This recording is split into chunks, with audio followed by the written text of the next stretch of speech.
السلام عليكم. الحمد لله حمدا شاكرين والسلام على سيد المرسلين نبينا Muhammad وعلى آله وصحبه وسلم تسليما كثيرا. I remember, in 2011, just finished my PhD, and I was in that time where, it's kind of a bit of an anticlimax because you're thinking, what do you do then after this? And I had this chance of tutoring. I was tutoring an individual who was studying, in fact, a play by a very famous Irish poet called Seamus Heaney. And the play was called The Burial at Thebes. In fact, Burial at Thebes is a kind of a rendition of an ancient play called Antigone, which is like around 3 or 4 BC. It's a very ancient old play. Anyway, the individual who was studying this play, I had to help, with some critical analysis and looking at the languaging and things. And I came to learn a lot about the play itself and the reason why Seamus Heaney decided to rewrite this play and call it then Burial at Thebes. And the basic storyline is about, a kind of an emperor called Creon, and he has nieces, Antigone and Ismene, and their uncle, who is this ruler. They have two brothers, by the way, these two sisters, and one of them is fighting, for the state, for the empire, on behalf of the ruler, and one's fighting against, and they're both killed in the same battle. And so, Creon, he has this law edict which states that the one who died fighting for him is going to be buried, and he buries him, honors him, salutes him, in this burial ground of Thebes, and this kind of an honoring of him. And the one who died fighting against him, the other brother, isn't allowed to be buried. In fact, he's just has to be left, for the scavengers to eat of his body. And so the whole play begins with Antigone running home to her sister Ismene. Ismene, have you heard the news? And then she's trying to explain to her sister that we have a duty to honor our brother by burying him.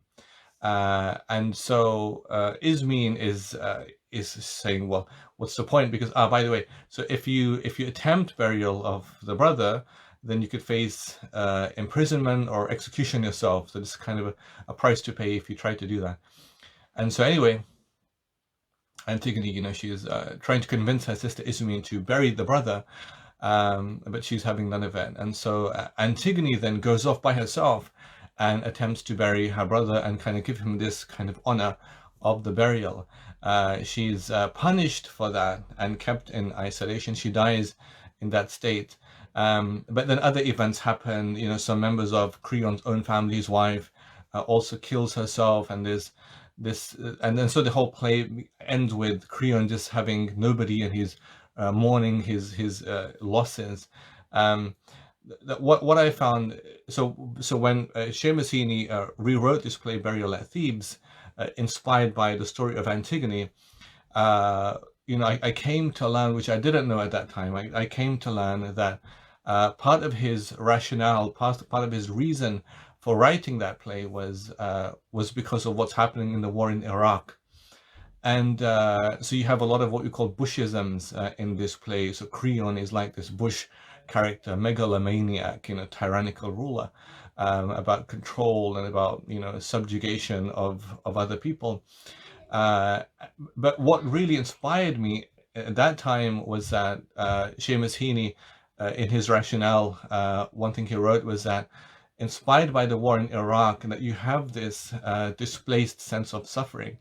You have boundaries of human worthiness and unworthiness, and so you have in the world some victims of war, of conflict, in the case of Iraq, who are worthy victims, who will be mourned and who will be celebrated, and whose lives will be honored, and and people will salute them and sing for them and parade for them.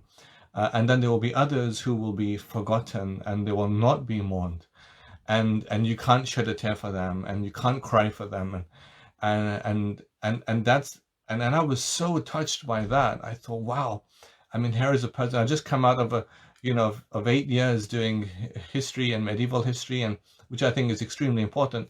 But I was just touched by that. I just felt, isn't that so remarkable? You have an individual who is doing something that really affects me, affects Muslims, it affects humans, it affects people at such a deeply, emotional level. And of course, it's delivering a political message, about the worthiness of life. I began to buy so many books around this discourse, and I ended up doing, my postdoctorate research on this topic of human suffering and worthiness of victimhood and iconography of suffering and everything. But one of the things that really opened up, during those days of studying around this topic and issue, was the discourse of empathy, about can we empathize with those that other people are not focused on, are not paying attention to, are not deliberating on, are not talking about, and we don't see their images and we don't know their names even, but are we able or are we unable to empathize with them? And is there kind of like a politics involved in the way that we're supposed to empathize with people, or not empathize with people? And how do these two fit in, the whole idea of empathy and it's kind of its opposite of being indifferent towards other people's suffering? And if you think about this, for a moment, about empathy, oftentimes you always ask the question, what is the difference between sympathy and empathy? In fact, almost always when I speak about this, someone always has to ask, what's the difference between sympathy and empathy? And in some ways, okay, it's semantics, it's words, but they both, of course, come from the Greek. And so sympathy, sim would mean with, and pathy from pathos, which means, feeling or suffering, and so it means a kind of a with suffering or with feeling in sympathy, that you would have a feeling with somebody else. You might see somebody, crying or in pain, and you would have a feeling with that person. I feel for that person. You're moved. Your conscience is affected. It's tugged against, and you feel that with them. Empathy is means in, and so pathy, of course, the same, pathos and feeling or suffering. Empathy, therefore, is an in feeling. It's interesting. It's an in feeling. And so one is a with feeling and the other is an in feeling. How do you in feel with somebody else? I think what's happening right now with all of us with the coronavirus and all of us in the situation of lockdown, we're learning a lot about ourselves. We're learning a lot about each other as well. And we're also learning a lot about other parts of the world. Maybe we hadn't focused or bothered before, but we kind of each nation is looking at the other nation, with these lens of speculation and of sometimes fear and sometimes hope as well, as we're all as a global global people trying to battle against this virus.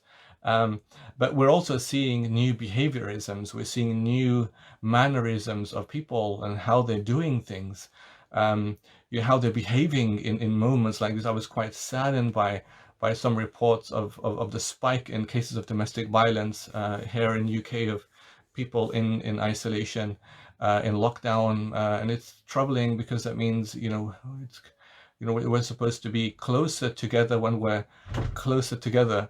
But it's kind of, it's not a good thing, of course, or even was very saddened to see, the kind of chaos in the panic buying and the greed sometimes involved in that, and individualism involved in that. And I know that it's created by this sense of fear of people who are just looking at news stories and social media, and it's kind of creating this sense of panic and fear in people to do that. I think it's, alhamdulillah, it's lessened now, I think, alhamdulillah. But you're seeing those new behaviorisms, maybe you hadn't seen before that much, at least. But you're also seeing some very positive things, and I think I was quite moved by the whole clap for carers, sentiment, people coming out and clapping for the carers. And you do get moved by that, because there is a lot of gratitude you want to show to those who are risking their own lives and helping others. nurses and doctors, and so many of the Muslims, of course, have already died in this. May Allah accept them as martyrs and have mercy on their souls. But that's quite a positive sentiment, and kids drawing rainbows, and it's kind of showing a sense of communal gratitude and really appreciation of those on the NHS and medical staff. And if you think about that for a moment, about the fact that one person who is maybe not unconnected to the NHS, but knows that there is an NHS workers, and those NHS workers are working in hospitals where there are patients suffering from this coronavirus, and they're there, seeking to alleviate their suffering and helping them in this. And sometimes they get infected themselves, and sometimes they also die. But you are not involved in that because you're still at home and you're in isolation. But there is a kind of a transference of something, a transference of emotion, a transference of human consciousness. We're all linked together in this. And that's really what empathy is. I mean, empathy in Arabic is like, ataf, atuf, like atafa alayhi, you say atafa alayhi, it's like to be inclined towards, to tilt towards, to move towards. Atafa alayhi is like, to he inclined affectionately toward, affectionately, or with pity or with sympathy, towards. Atafa anhu is the opposite. It's like a disinclination. So a moving away from, not feeling for, not feeling with. And it's so beautiful how this comes through in a very, very beautiful hadith I want to begin with, inshallah, today. This hadith is on the authority of Abu Hurairah radiallahu anhu, found in Sahih Muslim, in which the Prophet of Allah, he said, sallallahu alaihi wasallam, inna lillahi mi'ata rahma, Allah has 100 parts of his mercy. وأنزل منها رحمة واحدة بين الجن والإنس والبهائم والهوام. And out of those 100 parts of his mercy, subhanahu wa ta'ala, he has sent down, upon his creation, one part of that mercy between humans and jinn and animals and even insects. You think, subhanallah, wow, even the insects take from that one part of Allah's. So whenever you see an insect, never be, that's Allah's creation, and also therefore feels, and it also has from that one part of Allah's mercy throughout all of Allah's creation, subhanahu wa ta'ala. And then he says, وَبِهَا يَتَعَطَّفُونَ وَبِهَا يَتَرَحَمُونَ. And with that one part of Allah's mercy, they show mercy towards one another, and they show affection towards one another. They show empathy, sympathy, affection towards one another, and they show mercy towards one another. وَبِهَا تَعْطِفُ الْوَحْشُ عَلَى وَلَدِهَا. And with that part of Allah's mercy, a mother, right, would not trample over her infant out of that empathy and feeling that the mother will have for her child. وأخر الله تعالى 99 رحمة يرحم بها عباد يوم القيامة أو كما قال. And then the 99 parts of Allah's mercy, Allah will show mercy to his servants with on the day of judgment. May Allah make us a recipient of his mercy, by his mercy, subhanahu wa ta'ala. Ameen. And so if you think about this hadith, it's amazing, because I think, so there's a video I saw many years ago, a lot of people have seen it, went viral, called the video from a Kruger National Park in Africa. And it was remarkable. I mean, it's old, but it's still watched until today. And it shows this, a pride of lions, okay, and it's a lions there, and it shows a herd of like buffalo. I think they're buffalo. And the buffaloes are all together, and this one tiny small baby buffalo is kind of hiding itself, in the midst, in the crowd of that herd of buffaloes, and maybe with the realization that it has to hide itself, because then the lions would see the buffalo, and so the lions, they spot the buffalo, and they kind of make their kind of there's charged with stealth, and secret and hidden, towards that buffalo. And then all the buffaloes, they just make a run for it. They just run, and this tiny baby buffalo is left behind. And so the lions find their opportunity, and they go for the baby buffalo.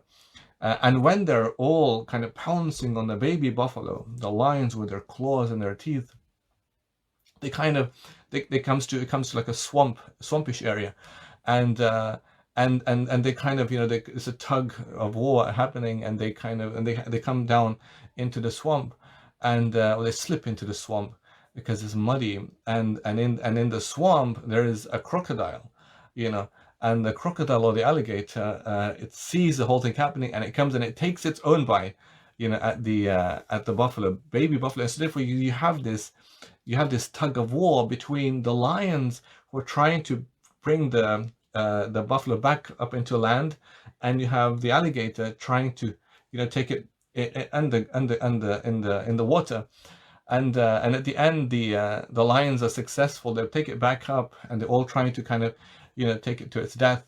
And then you see this amazing scene all of a sudden, that these buffaloes who had initially run off, they come like in a stampede. I mean, they come, all of them collectively together, and they're running, to rescue that single baby buffalo. And then the lions have no chance, have no hope, and then the lions have to scamper away.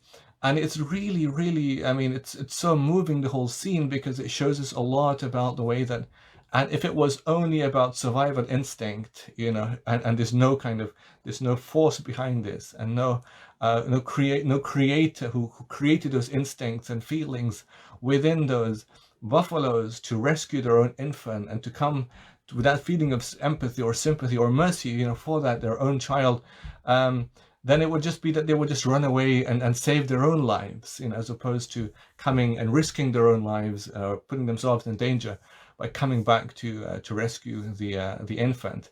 And so it really speaks of that mercy. It speaks of that sense of empathy, for each other. And the Prophet is saying in this hadith that that's even with insects, even with animals. And so, these are interesting things for us to think about. I want to leave it there, inshallah, for us to think about this hadith in light of the importance of empathy and empathy bearing. And inshallah, until the next episode, Jazakumullah khairan. Wassalamu alaikum wa rahmatullahi wa barakatuh.